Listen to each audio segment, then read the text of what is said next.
Paul, welcome to the Digimedia Dude Expo coverage here at NAB 2016. You're with Kodak and you're holding a 360-degree Kodak rig there, huh? Yeah, well, we're actually really excited to be here at the show, and we're actually introducing one of our 360-degree cameras. This one's unique because we can actually, using a spherical lens, we can capture a full 360-degree by 235-degree angle video. And using dewarping software and software available for like YouTube and Facebook, we can actually dewarp that into an equirectangular format, and people can enjoy it on their cell phones and their portable devices. Now this one has two of them. Yeah, so this one's a little bit unique. So we actually put two together, so that way we get a half sphere on this side, right, and we get a half sphere on this side, and we have stitching software that actually takes the two images and puts them together and creates a full 360 by 360 sphere. Now the resolution says it's 4K, but what is the viewable resolution? So when you stitch them together, actually the output for the full 360 by 360 is 4K. Right. So when you actually pan and you're viewing in a different angle, actually the resolution then is that portion of the 4K. So that's important for people to understand that when you see 1080 or 4K, they're talking about the full 360, not the viewable portion. That's correct. Because if you want 4K viewable portion, you probably need what, 16 or 24K? I haven't done the math yet, but it's like astronomical right now. Right. And it is, and you're used to seeing a 16 by 9 image that's in a 4K resolution. We're actually stretching it out, so it's like taking a 5 by 7 picture and blowing it up to 11 by 17. And that's why you see some of them to be kind of fuzzy, right? Sometimes. Okay, so you want the higher resolution, so the viewable portion will be higher for you. That's correct. So using different lenses in the future, we're going to get a higher density pixel so that 4K becomes more effective as far as your viewing portion. That makes sense. One of the things that we're seeing though is now the need with especially YouTube and also Facebook is that your window is very tiny. Whether it's you're viewing it on your handheld device or a tablet or even on a window on your desktop.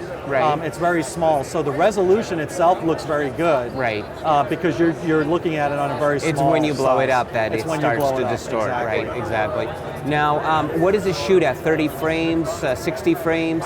So we do, it's a 4K sensor. It's a little bit different. So instead of having an asymmetrical type lens where we do a wide angle, like your typical point and shoot cameras, this one's a spherical lens. So the image actually comes out as a square, and the actual light is a circle. So we're bending the light from all different directions, and it's a 2880 by 2880, the actual effective resolution, and then which is equivalent to a 4K 8 megapixel,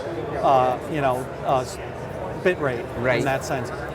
This uses 30 frames per second right now as far as the actual content. Is that frame, the frame, is it upgradable through a firmware upgrade in the future, or is this pretty much stuck to 30 frames? This is limited right now to the hardware itself. Got it. So actually this model will be at the high resolution 30 frames per second. Got it. If you want to go to 60 frames, we would actually cut the resolution in half.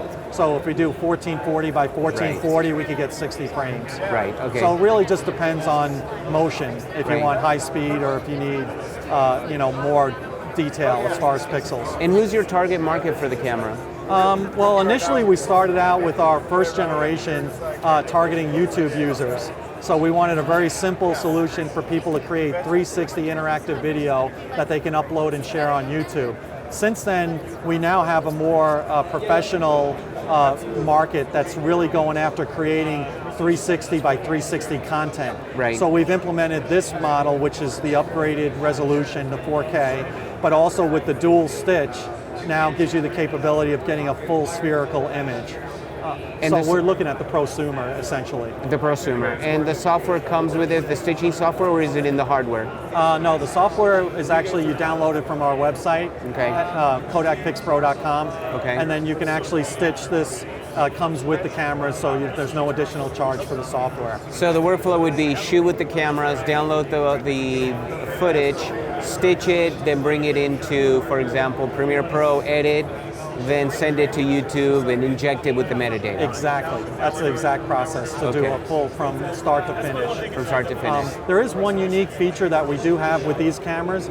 We have an RF control. So I don't know if you noticed my handy dandy watch here, but I can actually control the cameras, up to 10 different cameras using the watch. So I can turn them on and I can stop recording, and I can also change the mode from photo to video using the RF control. So that makes it really convenient when you're making a stitch software, so that you can actually have this on a tripod somewhere else at an event, and you can start and stop recording as needed. It also helps if you're mounting it to like another application as a drone, and you want to fly the drone, then you can start and stop it. You have that right here. Yeah, we actually have the drone mount here.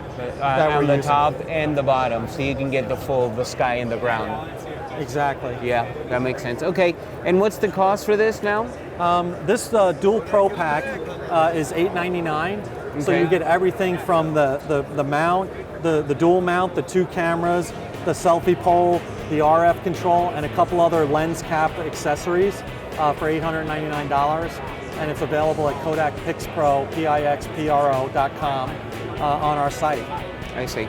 Okay, well, thank you so much. It was great meeting you, Paul. Thank you.